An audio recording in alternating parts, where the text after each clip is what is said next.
Hello YouTube, কেমন আছেন আপনারা? সবাই অবশ্যই ভালো আছেন। আজ আমি যে বিষয়টি শেয়ার করব সেটি হচ্ছে অটোডেস্ক মায়া 2018-র ইন্টারফেস। 2018 এবং 2017 ইন্টারফেস সেম, সবার উপরে অটোডেস্ক মায়া লেখা এবং এম আকৃতির যে আইকনটি রয়েছে বা লোগোটি রয়েছে বা এই যে বারটি, এটিকে বলা হয় টাইটেল বার।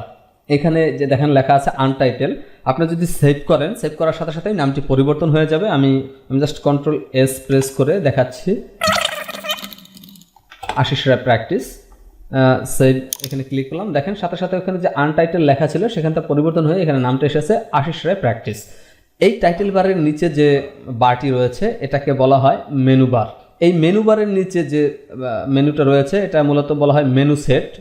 এই মেনু সেটস পরিবর্তন করার সাথে সাথে আপনার মেনু বারগুলো পরিবর্তন হয়ে যাবে। দেখেন আমি দেখাচ্ছি, এখানে আমি অ্যানিমেশন দিলাম, অ্যানিমেশন দেওয়ার সাথে সাথে এখানে পরিবর্তন হয়ে গেল। পরিবর্তন হলো প্রথম 7টি ব্যতীত সবই পরিবর্তন হবে, কিন্তু প্রথম 7টি আপনার পরিবর্তন হবে না। আমি দেখাচ্ছি এখানে অ্যানিমেশন মডেলিং করে দেখাচ্ছি। দেখেন এখানে পরিবর্তন হয়ে গেল, কিন্তু প্রথম 7টি ঠিকই রয়েছে। এরপর আবার রিগিংয়ে দেখাচ্ছি, দেখেন পরিবর্তন হচ্ছে, প্রথম 7টি ব্যতীত সব পরিবর্তন হচ্ছে। এই মেনু বারের নিচে এবং মেনু সেটের পাশে যে বারটি দেখতে পাচ্ছেন এটাকে বলা হয় মূলত স্ট্যাটাস লাইন। অর্থাৎ এখানে আপনি বিভিন্ন শর্টকাট সম্বলিত ওই লাইনটি, এখানে দেখেন ওপেন, সেভ, রিডু, আনডু, এছাড়া আপনি স্ন্যাপ করার জন্য বিভিন্ন ধরনের আইকন এখানে পেয়ে থাকবেন ডিফল্ট অবস্থায়। এই স্ট্যাটাস লাইনের ভিতরে বিভিন্ন শর্টকাট থাকে যাতে খুব দ্রুত আপনি কাজগুলো করতে পারেন। এখন আমি যে বিষয়টি নিয়ে আপনাদের সাথে আলোচনা করব সেটি হচ্ছে সেলফস। এই যে বারটি দেখতে পাচ্ছেন এটির নাম হচ্ছে সেলফস। এই সেলফসের ভিতরে বিভিন্ন ধরনের শর্টকাট থাকে যেগুলো খুব দ্রুত জিওমেট্রি তৈরি করা যায়। ডিফল্ট অবস্থায় পলি মডেলিং এই সেলফসগুলো থাকে, অর্থাৎ এই সেলফসের ভিতরে আপনি একটি জিওমেট্রি বা একটি অবজেক্ট তৈরি করার জন্য কত দ্রুত তৈরি করতে পারেন সেই আইকনগুলো এখানে থাকবে। যেমন আমি যদি একটি স্পেয়ার তৈরি করতে চাই সেক্ষেত্রে আপনাকে ক্রিয়েটে যেতে হবে, ক্রিয়েটের পরে পলিগন প্রিমিটিভস, সেখান থেকে আপনার স্পেয়ারে ক্লিক করার পরে আপনার এখানে স্পেয়ারটি তৈরি হবে। কিন্তু আমরা যদি একটি সরাসরি জিওমেট্রি তৈরি করতে চাই সেক্ষেত্রে এই সেলফসের ভিতরে গিয়ে এই আইকনে, এই বক্স আইকনে যদি আমি ক্লিক করে দেখেন সরাসরি একটি বক্স তৈরি হয়েছে। আমি একটু এটাকে ডিলিট করে দিচ্ছি। এবার আমি সরাসরি বক্সে ক্লিক করছি, দেখেন সরাসরি একটি বক্স তৈরি হয়ে গেলো। অর্থাৎ খুব দ্রুত কাজ করার জন্য এই সেলফসের ভিতরে বিভিন্ন ধরনের আইকন দেওয়া রয়েছে। আপনি একটি জিওমেট্রি বা অবজেক্ট চাই তৈরি করেন না কেন, সেটাকে দ্রুত করার জন্য এই সেলফসের ভিতরে আইকনগুলো থেকে থাকবে। শুধু মডেলিংয়ের জন্য না, স্ক্লাপটিং, রিগিং, অ্যানিমেশন, রেন্ডারিং, এফেক্টস, বিভিন্ন ধরনের আইকন এটার ভিতরে থাকবে এই সেলফসের ভিতরে। হাতের বাঁ পাশে যে আইকন সম্বলিত বক্সটি রয়েছে এটাকে বলা হয় টুলস বার।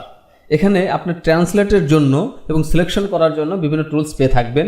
যেমন ট্রান্সলেটের জন্য move tool, rotate tool, scale tool, এছাড়া সিলেকশনের জন্য সিলেকশন টুল, ল্যাসো টুল ইত্যাদি টুলসগুলো পেয়ে থাকবেন। এছাড়া এই যে ভিউপোর্টটা রয়েছে এই ভিউপোর্টগুলোকে একটি বা দুটি বা চারটি আকারে দেখার জন্য, যেমন এখানে আমি যদি ক্লিক করি তাহলে একটি ভিউপোর্ট হয়ে গেল। এরপরে নিচে চারটি যে আইকন রয়েছে এইখানে দিলে আপনার চার্ট পাবেন, তার নিচে এখানে দিলে দুইটি ভিউপোর্ট পাবেন। এই ভিউপোর্টগুলোকে বিভিন্নভাবে ন্যাভিগেশন করার জন্য মূলত এই ভিউপোর্ট পরিবর্তন করা প্রয়োজন পড়ে। এই ভিউপোর্ট পরিবর্তিত আইকনের নিচে যে আইকনটি দেখতে পাচ্ছেন এটাকে বলা হয় আউটলাইনার। এই আউটলাইনার আইকনটিতে ক্লিক করার সাথে সাথে এখানে আউটলাইনার বক্সটি ওপেন হবে।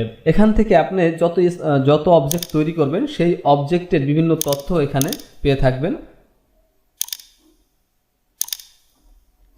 দেখেন আমি কয়েকটি তৈরি করছি। দেখেন এখানে আমি প্রথম যে সিলিন্ডারটি তৈরি করেছি এবং তারপর পরে বক্সটি তৈরি করেছি সেই লিস্টগুলো এখানে রয়েছে। অর্থাৎ এই আউটলাইনের ভিতরে আপনি যে অবজেক্টগুলো তৈরি করবেন বা জিওমেট্রিগুলো তৈরি করবেন তারই লিস্ট এই আউটলাইনের ভিতরে থাকবে। আপনি এই লিস্টে ক্লিক করলেও আপনার অবজেক্টগুলো সিলেক্ট হয়ে যাবে। এবার আমরা ভিউপোর্টে চলে যাব। দেখেন এখানে চারটি ভিউপোর্ট রয়েছে, একটা হচ্ছে টপ, একটা হচ্ছে ফ্রন্ট, একটা হচ্ছে সাইড, এটা হচ্ছে পার্সপেক্টিভ ভিউপোর্ট। এটি আসলে মূলত আপনার চারদিক থেকে দেখতে পারবেন, নেভিগেশন করে চারপাশ থেকে দেখতে পারবেন, এটা হচ্ছে পার্সপেক্টিভ। কিন্তু আপনি এই পাশে যে টপ বা ফ্রন্ট বা সাইড রয়েছে এটাকে বলা হয় অর্থোগ্রাফিক ভিউপোর্ট। এখানে আপনি 2Dর মতো করে ডানে বামে যেতে পারবেন, কিন্তু চারপাশ থেকে আপনি দেখতে পারবেন না। এখান থেকে আপনি একসাথে চারপাশ থেকে দেখতে পাবেন না, যেরকমভাবে দেখা যায় পার্সপেক্টিভ ভিউপোর্ট থেকে।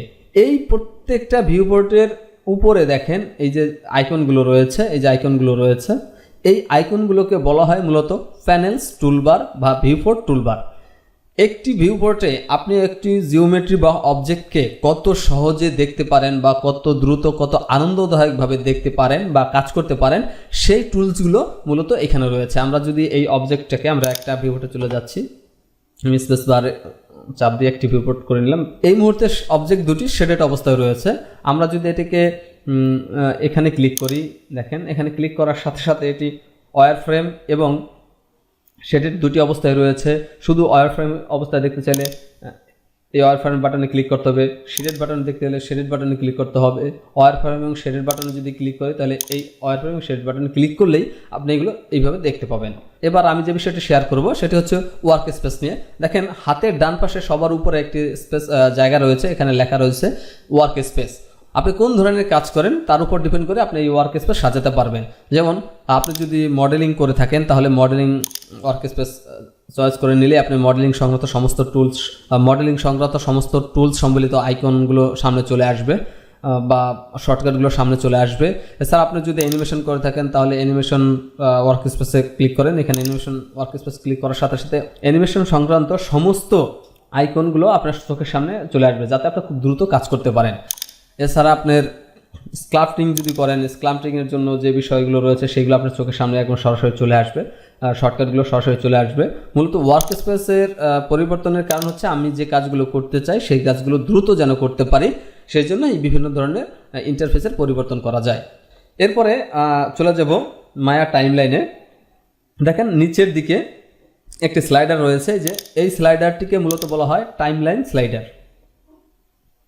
এবং টাইমলাইনটা হচ্ছে এখানে দেখেন 5, 10, 15 বা বিভিন্ন সংখ্যা থাকতে পারে আপনার ওপেন করার সাথে সাথে। এটা হচ্ছে টাইমলাইন আর এটা হচ্ছে টাইমলাইন স্লাইডার। অর্থাৎ আপনি টাইমলাইন স্লাইডারের সাথে স্লাইড করে আপনার নির্দিষ্ট টাইমের স্থানে বা নির্দিষ্ট ফ্রেমের জায়গায় আপনি যেতে পারবেন।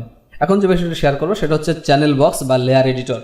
এই লেয়ার এডিটরটা হচ্ছে আপনার, আমি যে জিওমেট্রি তৈরি করলাম, দেখেন একটা জিওমেট্রি বক্সটি সিলেক্ট করার সাথে সাথে এখানে ট্রান্সলেট সংক্রান্ত যাবতীয় তথ্য এখানে থাকবে। এটা তো হচ্ছে আপনার ট্রান্সলেট সংক্রান্ত তথ্য। যদি আপনার এমন প্রয়োজন হয় যে ওই জিওমেট্রি বা অবজেক্ট সম্পর্কে আপনার প্রয়োজনীয় তথ্য দরকার বা ট্রান্সলেট করবেন ইত্যাদির কারণে অনেক তথ্য দরকার হতে পারে, সেক্ষেত্রে আপনি শেপের নিচে একটি বক্স রয়েছে, সেখানে আপনি যেতে পারেন।